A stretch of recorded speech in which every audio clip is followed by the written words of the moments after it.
Hello everyone, and welcome back. Today, we're making an incredibly easy and delicious breakfast that you can prepare in just 10 minutes.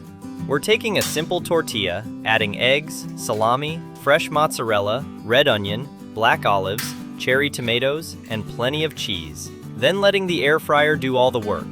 The result is crispy on the edges, cheesy, savory, and packed with flavor.